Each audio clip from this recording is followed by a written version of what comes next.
Welcome to the Level Up Podcast, presented by The Ultimate Gamer, a show that features conversations with trailblazers, thought leaders, risk takers, decision makers, celebrities, athletes, and investors who are defining the gaming and eSports space. On Level Up, we take a journey into this dynamic industry and start to decode and reveal who and what's making news. It's about connecting, and it's about sharing the stories and vision of the people who make gaming and eSports a global phenomenon. And now, please welcome your host, student of the game, and connector to the esports community, Tommy Knapp.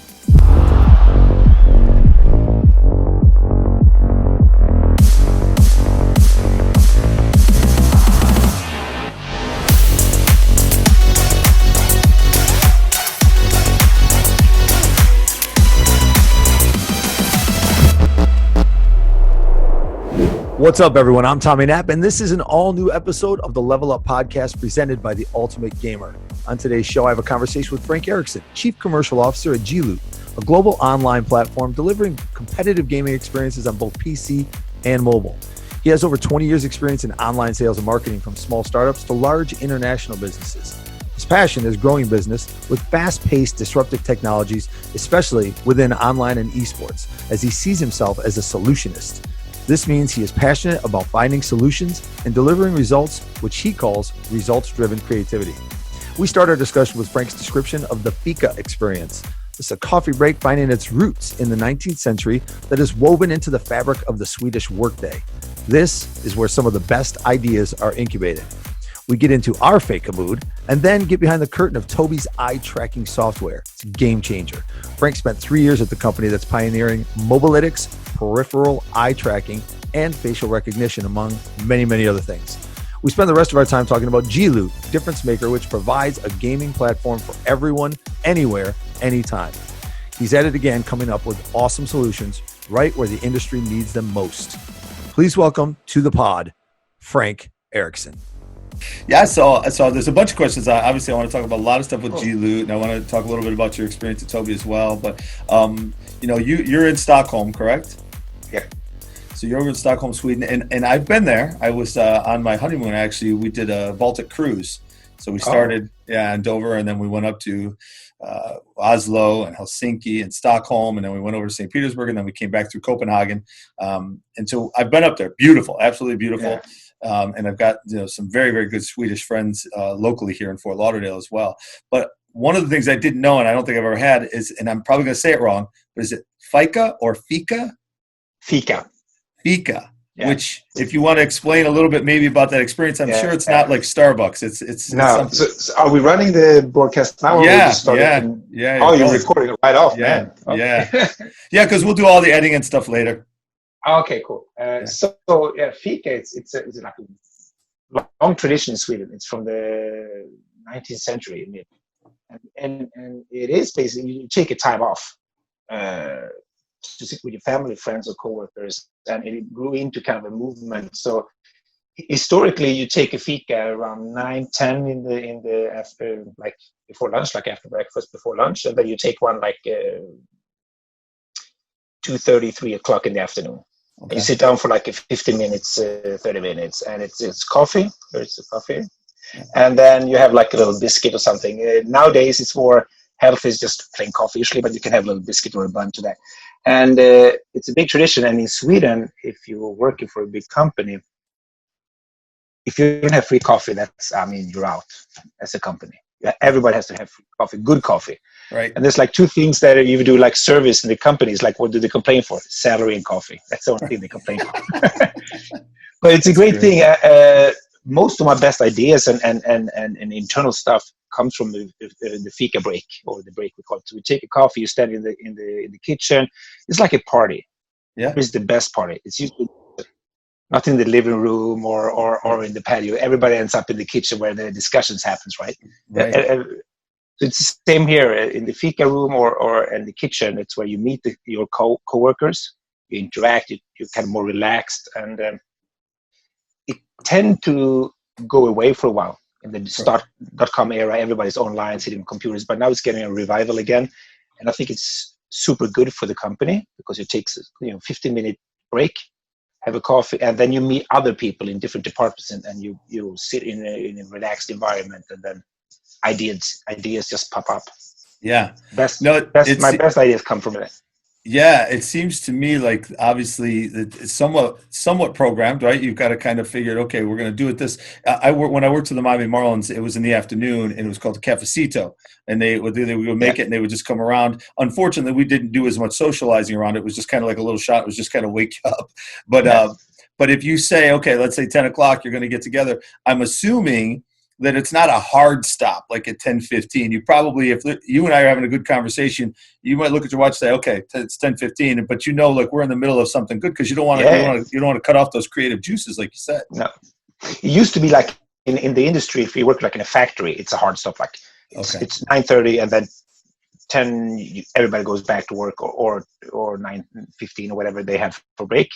But now it's actually not everybody joins the fika in Sweden. So some people do it. I do it a lot of times, but sometimes I miss it. But it's more like to check out from your emails and everything you do, and then go into relaxing and then just talk to people. And then if you get a good idea, it tends to go into kind of full meeting sometimes. Or like, we need to book this. Let's sit on Thursday and book a time for this. It's a great idea. Yeah, I love it. I'm gonna start doing fika here. Yeah.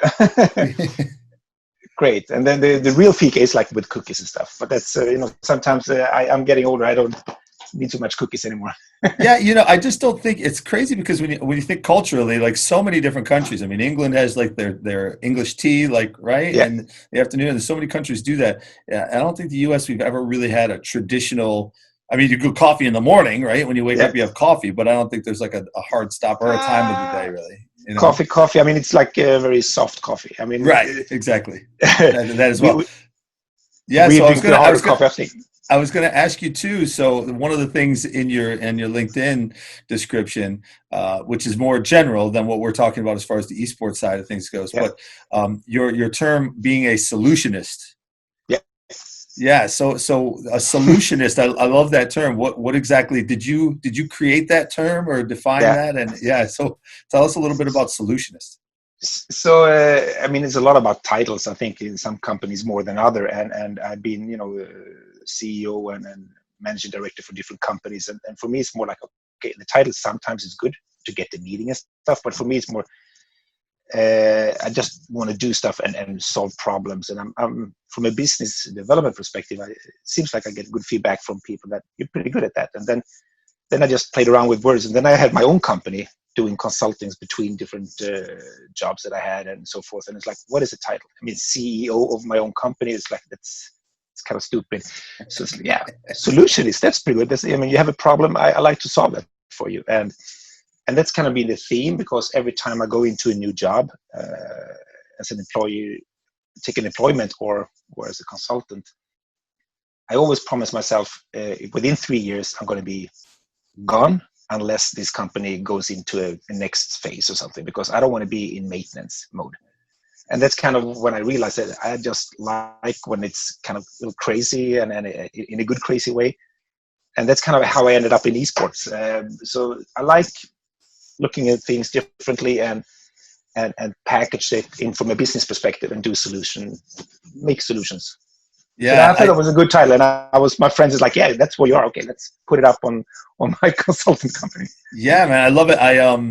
I started working with the city of Fort Lauderdale, and when I was talking to the city manager and some of the commissioners and talking about what we could do with the city of Fort Lauderdale and esports and gaming, because they really just didn't have much of an idea. They knew they wanted to do something, but they weren't sure what it was. So they brought me on board, and we were talking about, okay, what's your title going to be? And so I was the same thing. I'm like, well, I'm basically consulting for you guys, but we need to create some type of title. And so I became the chief esports strategist. And it was like, I tell people are like, oh, you're the which was all about strategy, coming up with a concept, an idea for the city. And so people were like, oh, that's a pretty cool title. I'm like, yeah, we just made it up. And so that's what that is. Well, you kind of jumped in. You said, okay, that's how you got involved in esports. So tell us a little bit about that. When you transitioned from the business that you were in at the time, and maybe tell us a little bit about that, so we have more of an idea of your background, and then how you did get into esports and gaming. Yeah. So I come from a small city in Sweden, in the middle of Sweden. It's 50,000 people. Nobody. So I moved to Gothenburg first. I got into the internet world like ISP, and then I moved to Stockholm in early 2000. And I got into kind of the startup industry. So I was in a lot of startups, starting with HR, like, Monster.com for HR in the US. They acquired a Swedish company called Jobline. I was there in the early days, and some other ones. And then I moved into ad tech. And the ad tech is if I was the first affiliate in, did some retargeting and all this stuff when internet was new.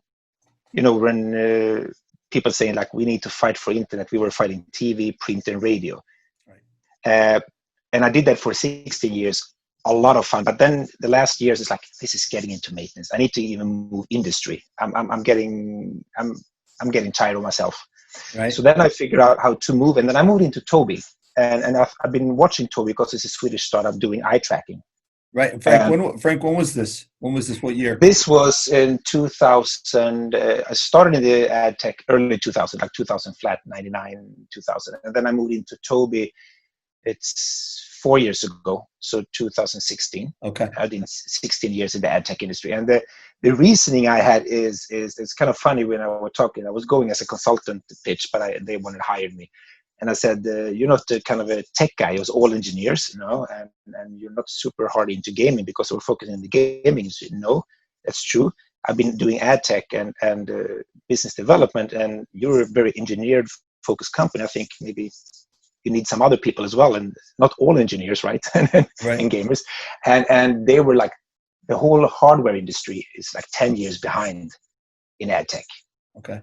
So I thought maybe I can bring my expertise in that. And then I started there, and then I realized these guys are still doing, the whole industry, we're working a lot closely with Alienware and Acer, integrating eye tracking in computers, and they were still doing roll-ups in Best Buy. And it's like, hey guys, who is your target group? It's gamers, yeah. And do you think they visit these stores? Maybe the parents or the grandparents, but they're not there. Right. And it's like, where are they? I don't know. We need to figure it out. And then I start looking around, and that's kind of what I want to do. I just like look in different. Hold on, I just close my computer. Yeah.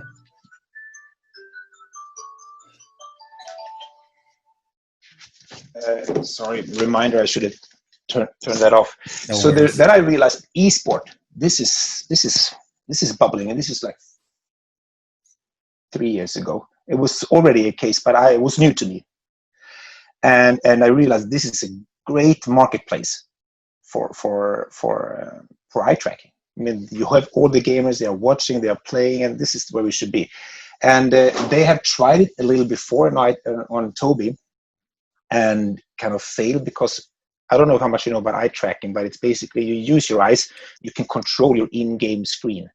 You can aim with your eyes and stuff like that. So everybody internally said, this is cheating in eSport. Yeah. But maybe we could look at it in a different way. We've done it, we tried it. So basically everybody said no, and that's what I like. Okay, but that's how I figured this one out. Right. So I found an internal sponsor in a different department, a guy who done, I have some money, let's figure something out. And then I think we should go into education and training in eSport. Mm-hmm. So with the eye tracking, if you look at a regular sport like American football, like they're drawing lines, you can analyze, they have these screens on top of the cameras, and you do casters like for hours after the game analyzing it. Like, How do we do that with eSport? Yep. So we can place an eye tracker on the pro, and then we can analyze the game afterwards with the bubble, how they are looking, why did they miss that shot, and so forth. That would be awesome marketing for the Tobii. And then I started to spin. My solutionist came into how can we switch this into not using it as a cheating tool. So then my mission was to do. Thing was like Tobii should be the Fitbit of eSport. Okay. Meaning you can use that to record yourself, see how you train. Because what I realized to some of the extent in eSport, people just play more games. Instead of doing like in American football, you divide it into offense, defense. I'm a quarterback. I just, nudge my throws. Here they just play more games. Instead of, if you and I were in a team, maybe I should train in aiming and you should train in, throwing hand grenades or something. Why should we train all the same? So that's kind of my idea. So then I got lucky because I started, working my network, and I got my internal guys helping with me finding some money because I was only 1 year into the company. I worked with Alienware because I was the OEM marketing manager for all the global partners that we had, and they just sponsored E-League, the Turner Broadcasting thing. And I just, set up a call like, we should do something. Right. And I finally got an E-League. Rob, it's like, yeah, let's do that. And we have no clue what we want to be. Just let's try it out. Right. What could happen? And then we started to play with it, and it took off. And they got nominated for Best Tech in eSport 2019. And I really do this probably. And I set up a team, and we built a software, had like a traveling gear that we can travel around the world. That's where I went to the first ESL one in New York. We did a Counter-Strike next to the eSport bar. And that basically took off, and we got a lot of good stuff for that broadcasting because all the casters love it, and the people seeing at home, analyzing the game afterwards is always fun. Right. And then I was like, we got something here. And then I started playing around. We should figure out how to do training apps. Like you have your personal trainer at the gym or golf or whatever you play. Why shouldn't you have that in eSport? I'm not a gamer myself, but I'm just seeing like different elements of how do you put it together. So that's why I started in eSport. And yeah, man, that's so to me, when I met you and when we started talking about that, and even now I see that as you said, analyzing gameplay afterwards, seeing where your eyes are looking. But then I also know that, and I'm not sure this is where Toby goes or not, but there's a guy locally, Dr. Dan Lewin, who works with the Florida Panthers on the hockey side. And he doesn't just track eye performance and do analytics, but also then trains your eyes to take in information and process it even faster. Yeah. So that, like you said, so I'm not using just my eyes. I'm still using everything else that I need to perform those moves. However, it is helping me train and perform those moves faster. So I mean, because everything in gaming is your eyes and hands, right? I mean, so it's eye-hand coordination as well. So we figured out that some people, that the difference between a pro and an average player is that the pros are looking at the minimap and the stats much more than we do. So what we're thinking about here is, and Toby, that how can we put that into kind of a training tool to make you train that? Right. So then we built that into a kind of an app that if you don't look at the minimap every, say, 5 seconds, the keyboard lights up or you get a notification, which means that if you start and then you look down, it closes down the light. Yeah. If you keep doing that for a week, you're going to do it like this automatically, and then you're done, and then have your levels of minimap, inventory, and then that's one thing closer to pro. Yeah, you know what that reminds me of? It reminds me of driving, actually. When you get behind when you get behind the wheel of a car, usually your better drivers are people that are checking their rear view mirror, their side mirror, and they're looking around constantly so they know all the stimulus that's happening, but they don't even have to move their head, right? That's just their eyes. And you start doing it naturally. And new drivers just stare straight ahead at the road, right? And they don't know everything else is going on. It's experience. And then I thought it would be smart to split it up in different movies. And then another thing I think is important for, the eSport industry as well is that to look at other industries. I'm always curious. I'm going to be that way. So I was looking into that. We have a lot of followers in China, and everybody in America and Europe, we all talk about how we are doing stuff and we are the thought leaders. And it's like, stuff is happening over there. So I was sort of like, we should go there. Right. And I just took a bag and I went there, I was there 6 times in a year. Wow. And just figure out how do they do things differently. Maybe it's not the same, maybe it's not better, maybe it is better, but just see what we look and adapt and learn, then you can maybe take the best of the best and then put it out there. Where are you traveling in China? Were you going to Shanghai or Beijing or Guangzhou? Shanghai, Beijing. Okay. I met Jason at Alisport at the time, and we did the WGSG, which is the Alisport World Championship in eSports. So we basically did 5 games with eye tracking. So I flew down a whole team there of 7 people. We were doing it for 1.5 weeks and learned a lot, especially not using Google stuff. It doesn't work in China, so there's a lot of VPNing and roaming. Right. But it's interesting. And I think in some degrees they are ahead of us. I think we should look more over there for inspiration. They have more platform for streaming that are competing there. They count stats differently, which people say it's the Chinese stats.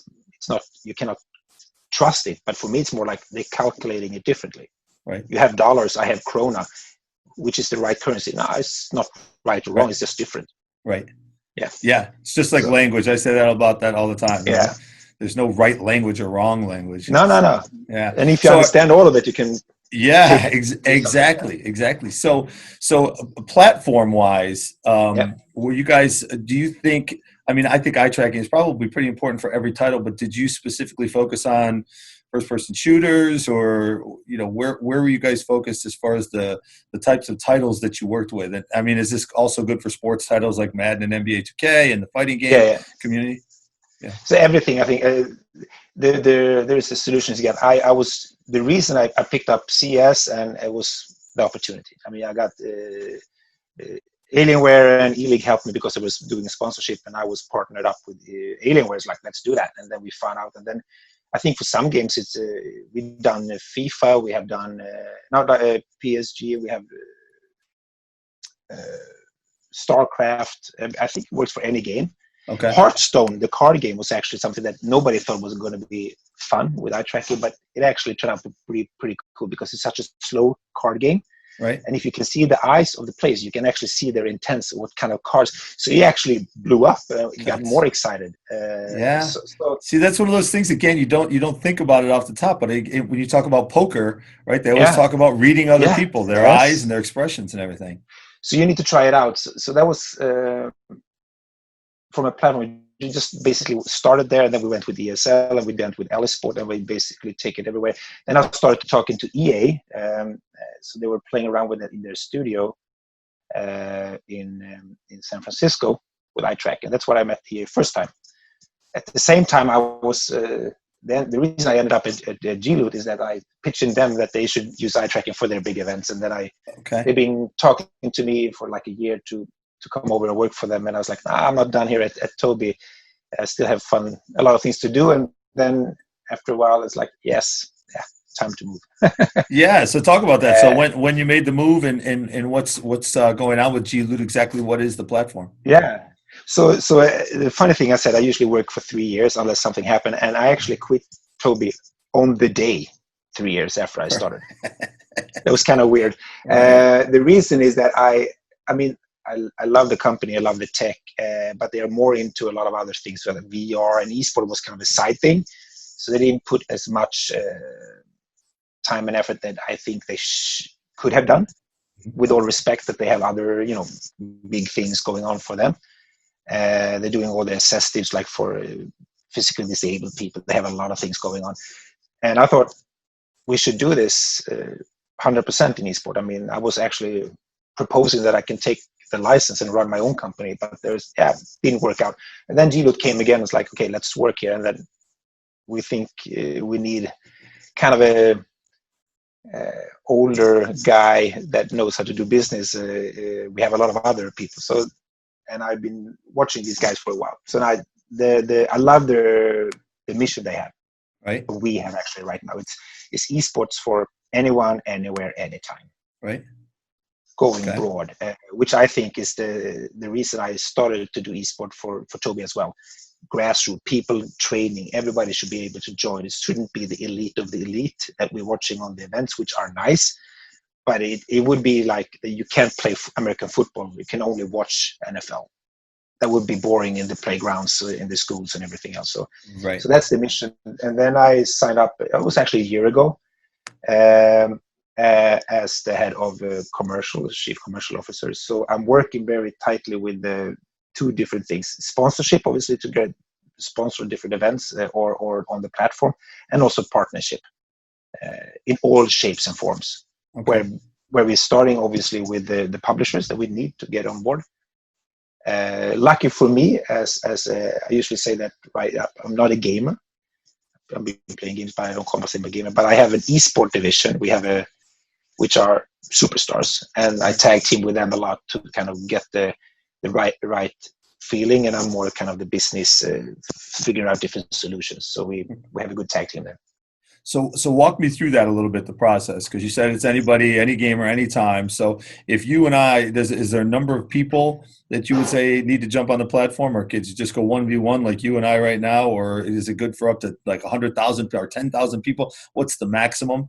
And yeah, just kind of walk me through what's the process, because there are a number of platforms out there, but sounds to me like you guys are intentionally going after high level, but not staying with high level, going with all gamers. And there's an opportunity, I think, based on what I saw, maybe to also bet, or play for money.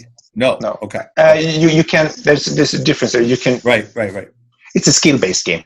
Right. So if you can enter tournaments, like if you and I are gonna go on a golf tournament, we pay a green fee. Yep. And a little fee like $20, and then a sign-up fee or $200 or whatever, and then you have a tournament and you win a prize. Right. Based on how good you and I are playing. Same thing here. Okay. You can't bet on anybody, but you can enter competition. But it's also free competition. Okay. So the idea behind it is that you should be able to. I usually say that to make this is kind of my solution is brain coming in here, talking to different people that don't know esport, and that is we're trying to do what Spotify did for music within esport. Okay. Spotify sits 5 minutes walk from our car. It's a Swedish company, but what they do, they take music and the artists to the masses. Mm-hmm. Because there is no record sales anymore. It's only festivals and music tours. We want to do the same thing for the games and the gamers. So meaning that instead of record labels, we talk to the publishers. Their artists are their games, the game titles, the IPs. And obviously you can buy them and you can go on the big offline events, the ESL events and the Katowice, which is great. But there's also the second layer, which is I want to do it with my friends. I want to train to be better myself. And that's where we come in. So we have a platform where you can have weekly or daily challenges, playing your favorite game. You can also enter special competitions. That's where you put the money in. I put $2 in and I can win $10. Or there is free competitions. There's different ones. And there's also sponsored one. And we come into the sponsorship area. There could be Coca-Cola challenge, for instance, sponsored by Coca-Cola. So there's different challenges.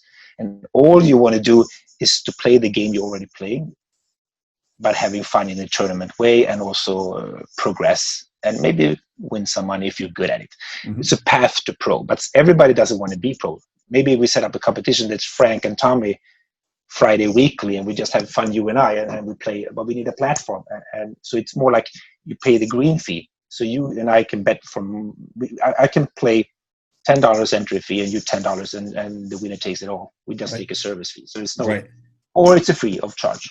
Right. So it's different levels. Yeah.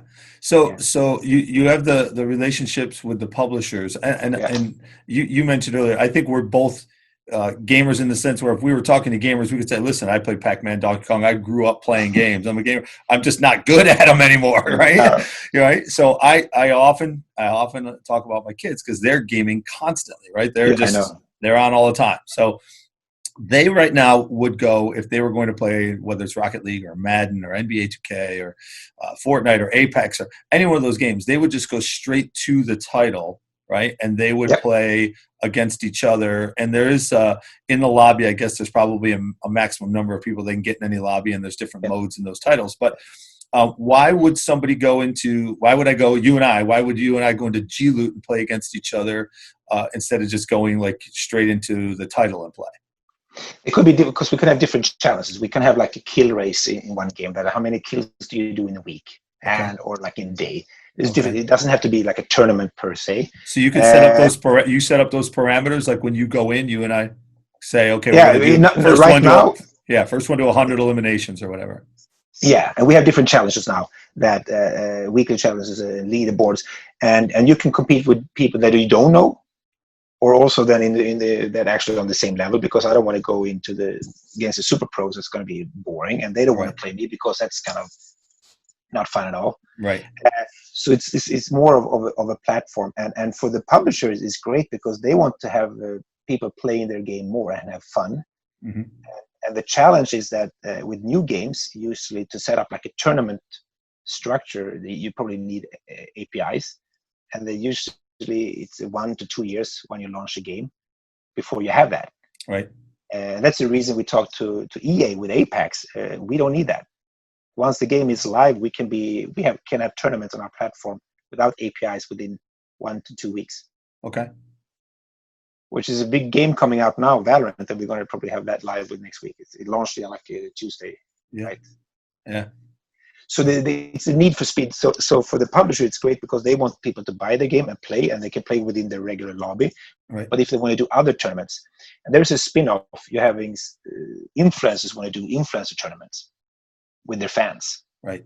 How do you do that? And then we have a lot of discussions with influencers and Twitch rivals. How do can we use your platform to set up different tournaments like Frank versus Tommy and our followers join, and that's kind of coming in. I saw that you talked about the GLL Nations Real. That's kind of a cool concept. It's a free to play. There is no prize pool at all. It's all honor, and then we select a general in every country, and that person recruits a total of 32 in his squad. Okay. So it's like Sweden versus Denmark, US versus Canada, and all in PUBG. So we have tons of national team, which is great now when there is no Olympics and there is no European Cup in soccer. So that is also something that you can't do in the regular game. But you need the game. Yeah, you need the game. You need to buy the game to have the game. So we are running on a separate. So you download the client and then you have the game, and we are running it separately as an overlay.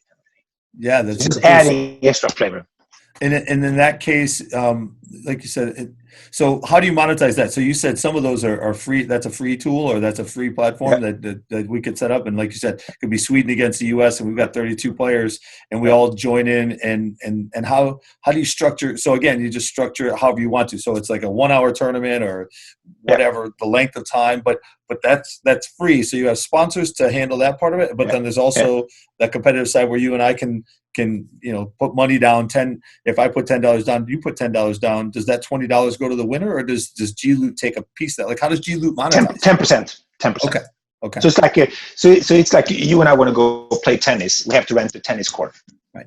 That's a service fee we have, and the rest. So it's 10%. Could be 15 for some games, but usually it's 10%, and then the rest goes to whatever you want to decide. Okay. Winner takes it all, or 50% of the winner, and like a leaderboard down. And the whole thing is again like Spotify. I have a lot of records that I can download on iTunes, but I want to put my own playlist, and I want to whatever, and I can share that with my friends, and I make my barbecue Friday playlist. And that's kind of the same within the gaming segment here. I want to have my own, like this is the Toby Tryhard Thursday that we had. It's an influencer caster, and he said I want to have my own tournament because there's nothing going on now in these Corona times, and I'm going to have a Tuesday qualification. Then I'm going to be my own broadcasting, but I need a platform. Yeah, run with it. Right. So this is a facilitator basically to having fun. You need the game, and the game has to do more. So it's a layer on top. Yeah. No, that's and the three revenue models we have. Sorry for that. Is you pay to enter, if like it's you and I, or it's a subscription. It's also a model where you can subscribe and you get other perks and stats. What's a subscription cost? Now it's about, depending on the $6, like $5.99 or something like that. $5.99 a month, or yeah. Oh, okay. And then you have a sponsorship as well. Okay. Where you can sponsor, and that's also when I come into my kind of business development thing. I think that what eSport needs is to grow up. It's what I like. It's a teenager now. Right. I recognize a lot of things from the ad tech industry in the early 2000s. We were teenagers. We were starting a lot of different companies, different business models. We were fighting TV and print for media money. Right. And everybody was selling online based on a weekly, like impression based. And we introduced cost per click and cost per order or acquisition, which is like standard now. But that was like, I'm old. 20 years ago, and there was like nobody heard about that. It was very innovative at the time. Yeah. So I think the same thing is with what I like about eSport is that we are that teenager now. Everything is bubbling. There's a lot of things happening, but we haven't really figured out everything. How do we make profitability? I mean, all the streams are for free. So broadcasting rights, how you charge for that? How do you have a premium pay-per-view? Is that something we can have or not? I don't know, because the roots of eSport is like from the grassroots level of the nerds is basically free, right? Everything is free. So how do we figure that one out? And then also coming into bringing in the non-endemics, because the endemics are there. Right. I mean, the Acer and the Alienware and the mouse and keyboards, they love it. But how do we get the real money? The big companies like the Coke and the McDonald's into this world. There, I think we need to work, and that's a big challenge. And that's what we try to figure out with the platform, that they want to be getting eSport cred, but they don't have that. So the idea that I'm playing around with is that we can set up a whole white label production competition that is like McDonald's eSport Cup or whatever, and then you play and you make it to their own completely website, but they use our platform. And you have competition, and we make sure it's a good competition. We have bracket system and anti-cheat. We have payments. We have payments globally on MasterCard, credit card for money, or vouchers, like you bring up, get a Big Mac and company. So bringing these guys in a different ways, because that's where we go from teenager to adult, the real money. We are on the way for eSport, but there's still things that needs to sort out. Yeah, I want you to. I'm gonna plant the seed so we can go back to it. I want you to talk about analytics and the leaderboards, because I think that's kind of a cool thing at the end. After you and I are done playing, we can go back and check that out. But to your point, what you were talking about, I found, and it's still true today, and all the people that I'm surrounded, people like yourself, are really experts in the space. So we feel like when we're talking to each other, like the education is there. People understand, people know what's going on, and we're sharing best practices. However, it still blows me away that there's a lot of people that really just do not get it at all. And some of those people are, C-level people. Some of those are decision makers at a high level with marketing dollars. Some of those are, agencies actually. And so one of the things that I had a conversation with Hip Hop Gamer the other day, and he was talking about is, really these people, we need to educate them. But what they need to do is they need to get involved. They actually have to do what you're talking about. They have to go and play in a tournament, run in a tournament. They need to go to some of these big events that right now we can't go to, because they just don't exist. But they need to be involved so that they can understand what is going on. Because you just, unless you're doing it, I think there was a good analogy like a cook or a chef. If you go and you make something, and it may have 20 ingredients in it, and I think it's just a hamburger, right? But I don't realize everything that goes into making that hamburger and how to cook it and everything else. So I think that's one of the important things, because I still feel like we're constantly needed to educate. I'm talking to parents. I'm talking to administrators at high schools and colleges. Totally. I'm talking to business executives. All of those people still need the education. But I think that's one of the best ways that we can let them know is, hey, listen, jump on G-Loot with whoever, a friend. It doesn't matter if you're doesn't matter if you're terrible. Doesn't matter if you're the worst ever. But at least you'll start to understand what this is all about, because there's so much happening. I totally agree with you, and I think it's both worlds needs to be in the middle, because I recognize, that's why I love it, because I see the same thing that we had 15, 20 years ago with the online advertising that we were fighting TV, because you're not measuring the right way. You're not measuring like we do. We have this TV measurement. It's like, okay, so we need to educate them, but also maybe we need to work on some of our metrics to kind of transform them into whatever metrics is. So it's kind of you need all of them to work, because it's easy to say that they need to learn. Yeah, that's kind of it used to be when you're a kid, the parents don't get it, but you need their money, right? So industry, I think we need diversity. So we need all gender. That's a kind of a thing that we need to work on in eSport a lot, and all ages. I mean, I don't know how old you are, but some of the senior people that has been done things before. Different backgrounds from different industries. I mean, I was not even in eSport, and I think I learn a lot. That's why I'm jumping up every Monday morning. But I also see that I can bring some to the table that from a different industry. You come from the classic American football stuff. There's a lot of things. So steal with pride and take it, and then, because you don't have to invent everything from scratch. I think the whole thing is just be open, travel, meet people, and so for me, it's one thing is looking to the classic sport. Okay, we see the classic sponsorship, headsets, keyboards, and I'm surprised. This is my kind of my I need to crack this. I have one sponsor right now, but why haven't any watches moved into esports? They are the Omega, Rolex, and everything is in tennis, golf, you name it. You have to keep track of time. Right. Esport is even more important. I mean, in Fortnite and Apex and stuff, the ring is closing down. There's a countdown. There's time always. Why is no watches sponsoring? Yeah. I mean, hello, it's super easy. Yeah. And you need the younger people, and there's like they're too young. Now the average age is like 27 in esport. They're having a lot of money. They're buying equipment for like $1,000 and up.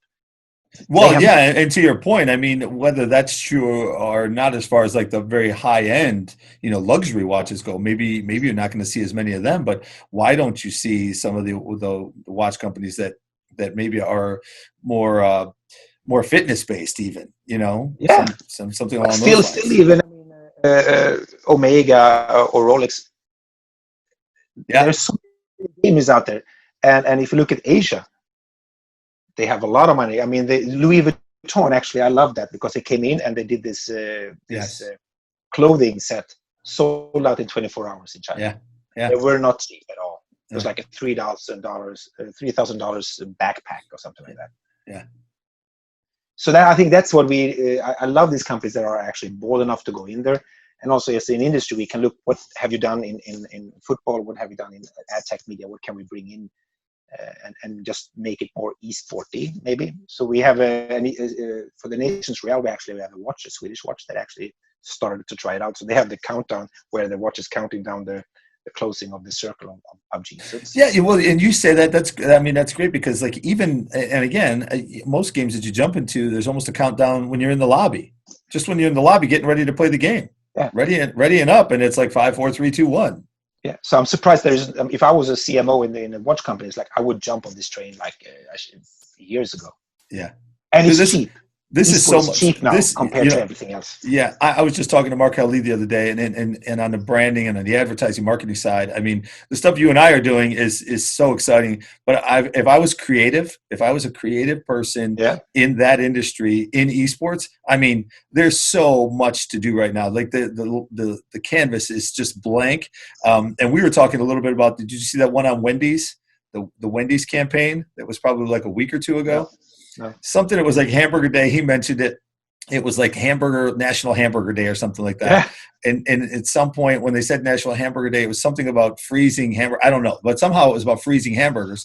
And Wendy's, their creative team was like, well, we don't freeze our hamburgers. So what can we do, on National Hamburger Day? So in Fortnite, there's a hamburger skin, and I think they were against the pizza skin. Yeah. I'm probably not saying this right. But they have all these freezers in the game. So all of these, either the Wendy's employees or just part of the agency, they went into the Fortnite. They went into the Fortnite, and they didn't even play like against other players. They just went in the game and started destroying all of the refrigerators. So for 9 hours, and then they were on social, and they were typing. They're like, we're destroying all these freezers in Fortnite because they're not good for hamburger meat. Yeah. And it was like. It was brilliant, right? It was just awesome. Amazing.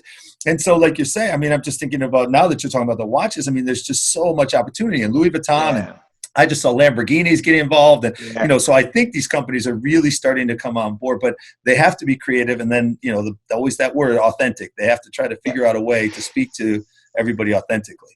Totally, and that's what we try to do. I have my team of esports. We have regular product department, tech department, and the sales and business development that I have. But I also have an esport team. So in every bigger pitch that we do to a company, I bring some of the persons from the esport team to make sure it's real. Because I'm not the gamer, so I have great ideas, but I always go through my esport team. Like, is this good enough, or is it not cool enough, or is it like too way out there, and kind of have me, it's like, this is cool, but you can do it next year when the market is mature. Okay, then we save the idea for next year, and so forth. So tell me about your engagement. Like, how many players you guys have that you know of right now, and typically when somebody gets online, do they play like all day long? Do they just play one game and they're off, and then that'll lead into the leaderboards and your analytics on the back end? Yeah, so I mean, we are kind of a startup. So we were 40 people last year when I started. We are 120 now. On staff? Yeah, we are 90 on staff, and then we have 30 consultants each. Okay. No, but we're yeah, I just meant the number of the people on your platform. Like how many people are No. That's on staff, Oh, like okay. working Oh, for the okay. company. So we've Yeah. been growing fast. Yeah. And we come from mobile. We launched our PC platform, still like early access.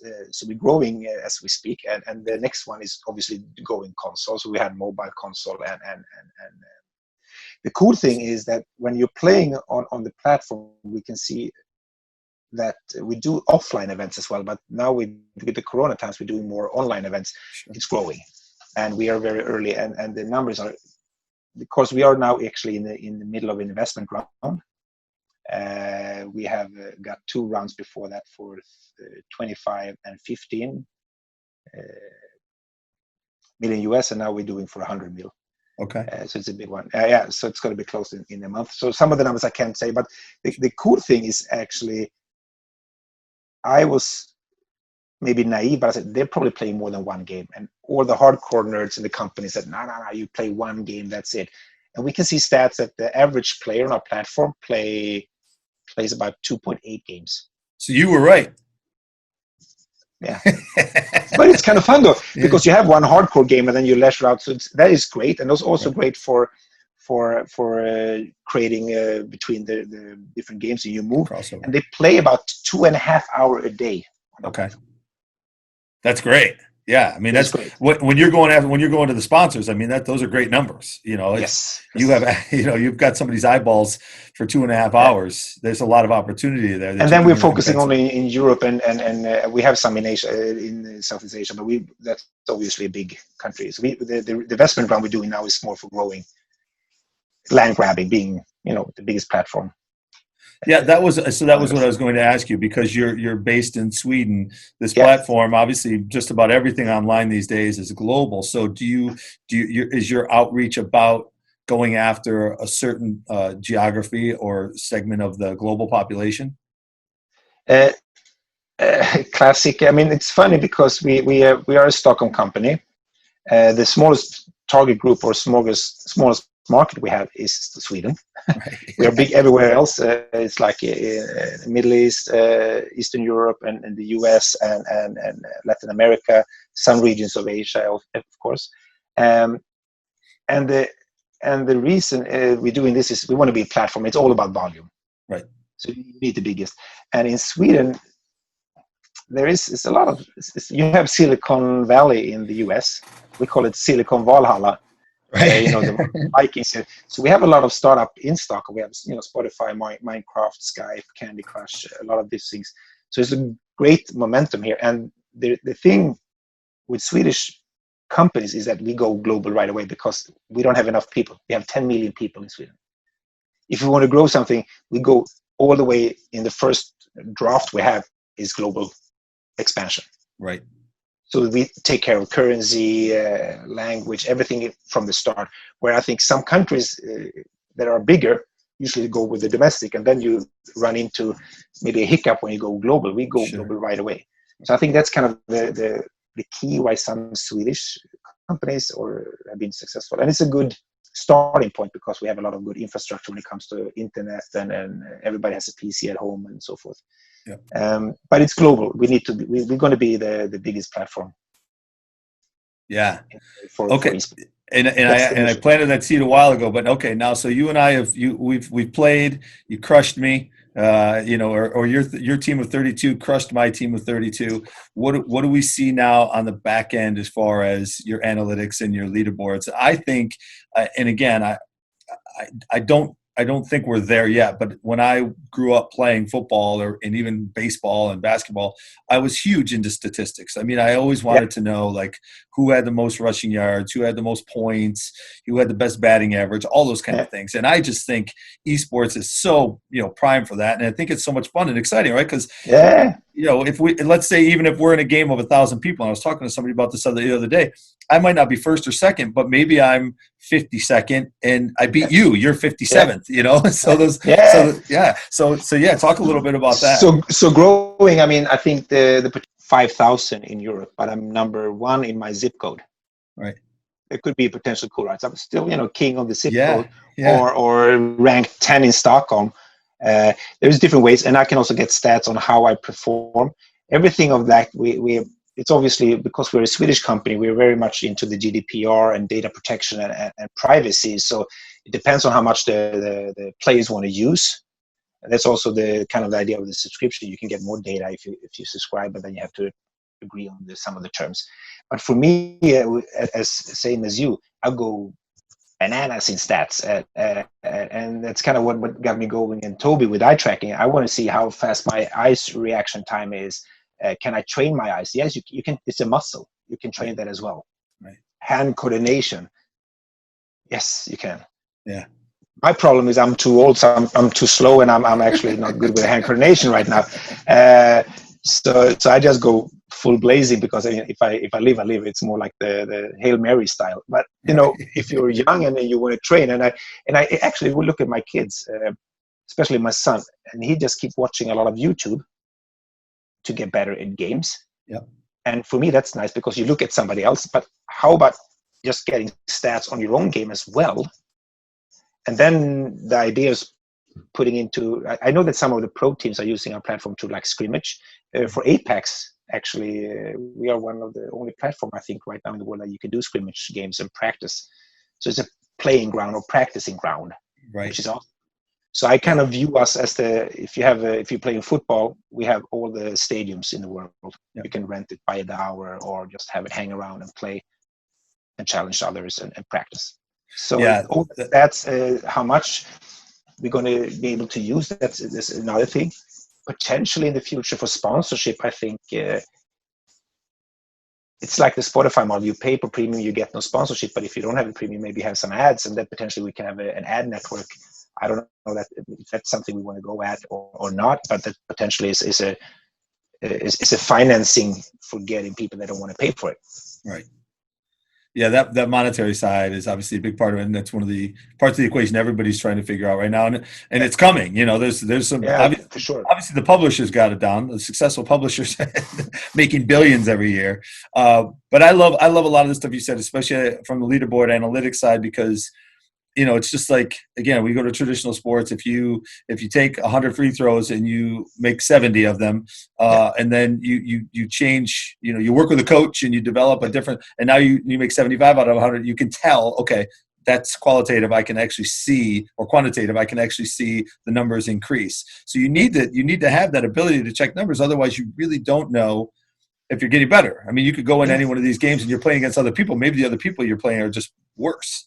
So totally. And also for like the pros and the pro teams to connect with their fans. I think if I look up to this superstar and I'm a fan and I'm following them, and then you have, maybe I can challenge him, not in a game but in something like they do in football, like in soccer we call it here. You can do 3 kicks at the superstar playing together, and then say that you do the shooting range, like 100 kills fast as you can, and you compete towards the superstar. Or even with these Nations Real, my superstar sets up a team, and I can be one of the 32 that get selected from the fan base, and I meet, like, if you know soccer, Ronaldo versus Messi, and Messi creates like 30 of his fans, and then Ronaldo has his 30 fans, and they clash down.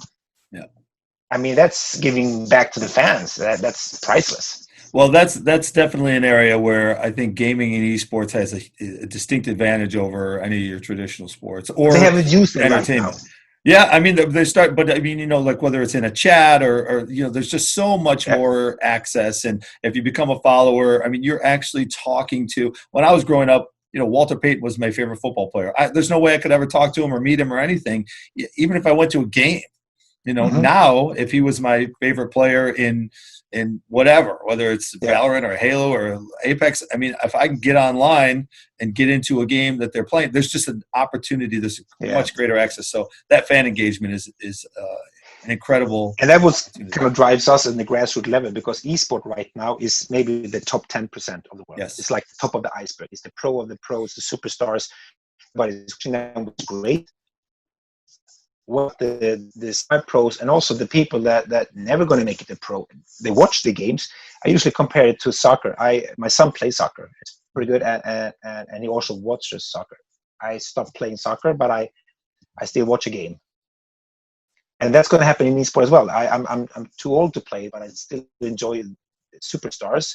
And then you have kids that want to play in different levels, but also watch. I think it's very much focused on the big offline events. And the theme we have is when offline goes online is where we want to bring it on together as well. You need the big events. Well, and the Super Bowl of the Super Bowls. Yeah. Which is, like you said, that top 10% of the esports side. But that's the other thing about esports and gaming in general. That's again so much. A friend of mine calls it stickiness. It has the stickiness because there really are very, very, very few limitations. I don't care if you're handicapped. I don't care if you're 85 years old or you're 10 years old. I don't care if you're a man or a woman. It doesn't matter what your race is. It doesn't.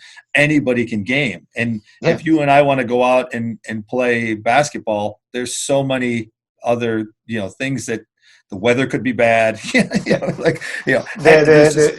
There's no free. There's no free court. There's just so many things that kind of come up. So we need our traditional sports. We need to be physically active, but it's just this space right now is so amazing, so dynamic. Well, tell me about a few things because we're coming up to the end of it now. But tell me a couple of things that you guys have like on the radar. Obviously, you said you're looking at a raise right now that may close in the next month or two, which is huge for you guys.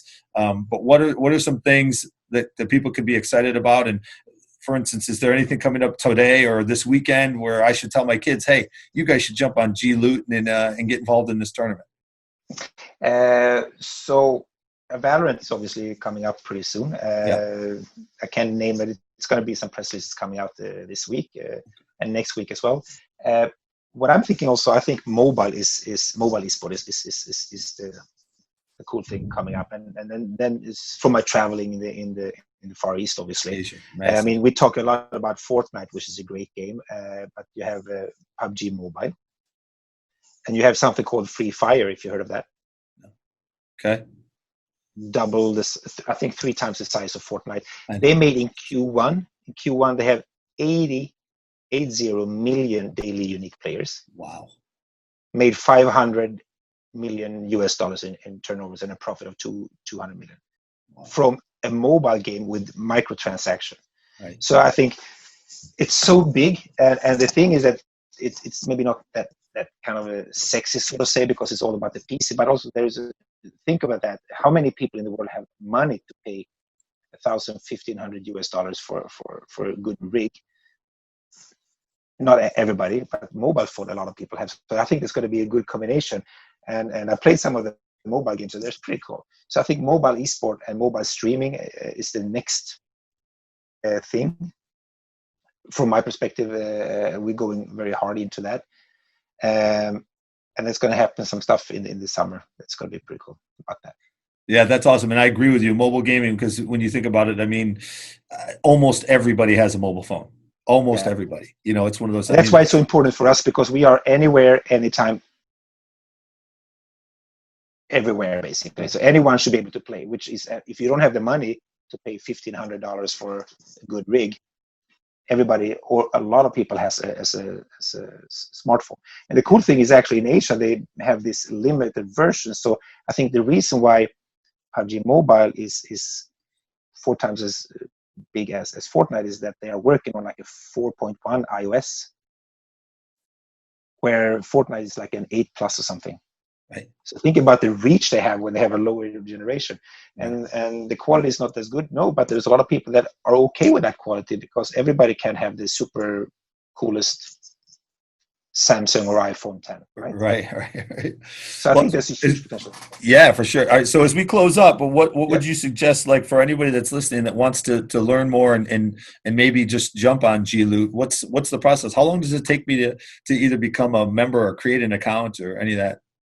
You can do it right now. It takes a couple of seconds, and then seconds, it's minutes. Maybe you download a client and you're up and running. Right. So that's cool. And if you're a sponsor, just give a shout out. We are very flexible in doing things and trying new things. That's kind of thing, as you said, you need to start being a chef and cook your hamburger first to see, and then this didn't taste that good, but it was good experience. And then I learned that let's not put whatever spices into that hamburger because nobody likes it, right? Right. Yeah. So I think that's where and a lot of things going to happen in the next couple of months, especially in mobile, and the APACs we're doing with EA got postponed due to the corona, and we're doing some cool things coming up soon as well, Q3 for. Where's the best place to follow you guys? Is Twitter or YouTube or like where? Twitter and YouTube. I mean, it depends if you want to. We have a different brand called GLL, which is the pro scene. It's kind of the ESL brand that we have. It's the GLL, which is the pros, and then GLoot is their platform and the grassroots. So you can do that on Discord and Twitter and Facebook, obviously. And then for what happening on the games, Twitter and Facebook probably, and Discord. Okay. Very cool. Well, man, we gotta have a fika at some point, maybe next. Yeah, for sure. Yeah. I hope to get to the traveling soon, because the only frustration with there's a lot of things you can do, a lot of meetings, and you have a lot of. But I still, as a in business development, I need to meet people to get ideas and just bounce stuff, and that's hard to do. It works, but it's not as. Yeah, the other thing, and you can see it in sports, we'll finish here, but I noticed this when I went to a friend's house probably 3 or 4 weeks ago when things were slowing down. Obviously we're still in the middle of it, but it was her birthday. So we went over and we were just going to do over here. I don't know if they're doing it in Sweden, but sometimes people just do a drive-by where they drive like 10 cars by and they'll honk horns, happy birthday, or there's a graduation ceremony. So we stopped over there, and we actually stopped, and we were out in the road in their front yard, and there's probably like 8 of us. We were all social distancing, kind of being careful. But just being around other people, you felt real energy. You know what I'm saying? Yeah. Like you and I, we can kind of, we have our voices and we have body language. We can see each other. This is great. But if you and I were right next to each other, it's just a different level of energy. And I think in gaming, in traditional sports, that's what the crowd and the fans bring, right? Yes. When you go out and play, there's an energy level, you're competing against somebody, but when the fans come in, it just, everything, accelerates that much more. And we're meant, we're social creatures. We're meant to be together. So it will be good to get back together. Totally. I think the good thing, if you want to have something good coming out of the corona pandemic is potentially maybe we are, take better care of our social relations going after this. I mean, you're missing your parents or your relatives or your friends and missing meetings. And sometimes I think we took it for granted. Sure. Everybody was like in the social mobile phones, which is nice, but now you do it all the time. It's like, the physical meeting is pretty good. Yeah, I agree 100%. Well, thanks, Frank, man. I really appreciate it. All right. Enjoy. Have a great day. All right. Talk to you later. Thanks. Ciao. Bye-bye. I'd like to thank Frank for sharing his time, experience, and knowledge with us today. I love the idea of the fika break and sharing the ideas over coffee. I could do that all day. And then learning about the robust global gaming platform he is building with his team. They're really bridging the gap between youthful amateur to pro. You can listen to him again now, and you can also find timestamp segments of the show, links to Frank's social pages, and more information about his company projects and media in the show notes. If you enjoyed our discussion, please let us know. Continue the conversation with me across all social platforms. Become a part of the Ultimate Gamer community today by subscribing at ultimategamer.com. We release a new show every day of the week, Monday through Friday, so be the first to join us for some outstanding guests and or to dive back into the library of previous Level Up pods to hear some of the most brilliant minds in the space. Experts like VP of Gaming at The Switch, Charles Conroy, VP of Partnerships at Complexity Gaming, Ashley Chalk, and co-owner and CCO of AOE Creative, Markel Lee, just to name a few.